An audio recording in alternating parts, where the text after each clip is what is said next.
This is the 134th Taiku in the Babylonian Talmud, according to the book by Rabbi Aharon Yehoshua Pessin.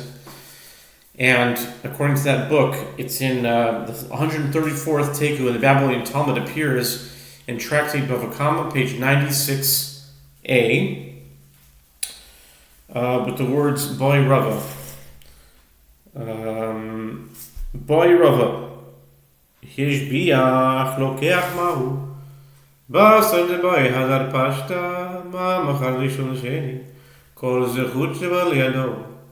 Rava raises a dilemma related to the aforementioned halacha. What is the halacha?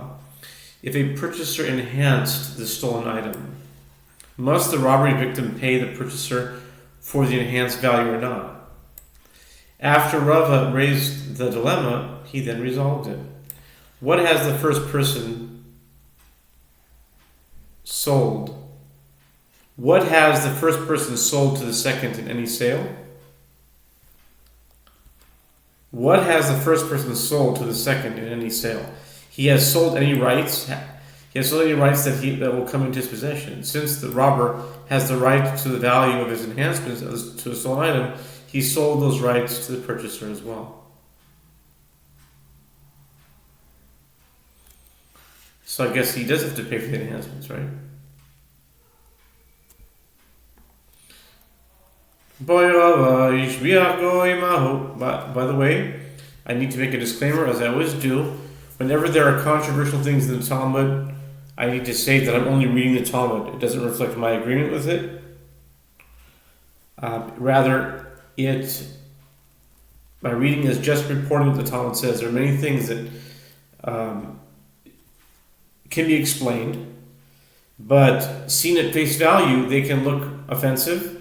There's things with Jews and Gentiles, which back then there was a great, and there still is a great, in many ways, animosity between the two. Some might argue just as much as back then, but it was a different time. There wasn't a thing called political correctness, so I'm saying that before I read these things, so a person who's looking at this won't say, that you necessarily agree to it. I do not necessarily agree with all the statements of the Talmud, and I don't think one has to. That's where we're at right now. But with that disclaimer, let's continue, because some might look at it as that it treats non-Jewish people as second-class citizens. Sometimes it might look that way, and I don't want to imply that. I don't agree with that. Each person is judged individually for who they are, and we live in a different time now. We're in the Messianic era. We're coming very close to the complete redemption, I believe, and many people do as well. So with that, Rava raises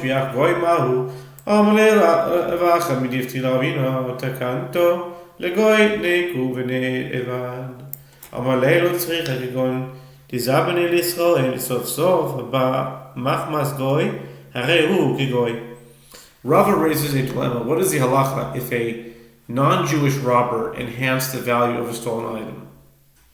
Okay, we have a non-Jewish robber, and he stole something from a Jewish person, presumably. Okay, or let's see. And Rav Achlam Difti said to Ravina, "Shall we arise and institute an ordinance for the benefit of the non-Jew?"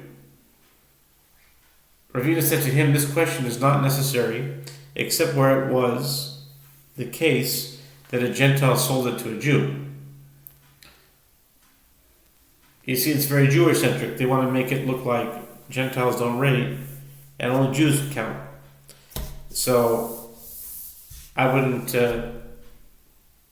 say that I agree with this. But the question is not necessary, except where the case that the Gentile, he stole something from a Jew, or he stole something from another Gentile, but he sold it to a Jew. Rava was asking if the Jew needs to return the enhanced value. The Gemara comments, ultimately, one who comes to possess an item due to purchasing it from a Gentile is like a Gentile himself, because, as stated previously, In any sale, the purchaser's rights are identical to the seller's. Since the sages did not institute ordinances for the benefit of Gentiles, the Jewish purchaser does not have those rights either. Okay. Lo tzricha kigon de gazla Yisrael v'zavnu Dalet v'hish bichagoy v'hadargoy v'zavnu Yisrael mai mi amrinan kivan mikar Yisrael v'hadar Yisrael avdi rabbanan tekanto oy dilma kivan igagoy v'emsa v'abdulei rabbanan tekanta Taiku. The Gemara explains this question is not necessary except where it was the case that a Jew robbed another, a Yehudi robbed another of the item, and sold it to a non-Yehudi. And the non-Yehudi enhanced it. And then the non-Yehudi went back and sold it to another Yehudi. What is the halacha in this case? Do we say, since it was initially stolen by a Yehudi and was then acquired by a Yehudi, the sages did institute an ordinance, or perhaps since there is the ownership of a non-Yehudi intervening, the sages did not institute an ordinance. The Gemara comments, the dilemma shall stand unresolved until the coming of the Messiah. So I think that the Messiah itself might resolve this entire situation. I think that without saying much more than that, the Messiah can really be the antidote to this entire scenario. But according to the Jewish tradition, we need to wait for the Messiah to come. But Elijah answers it. So that's another kind of issue that I had. Why does Elijah answer it, not the Messiah? Let's wait till the Messiah comes, and hopefully we'll find out.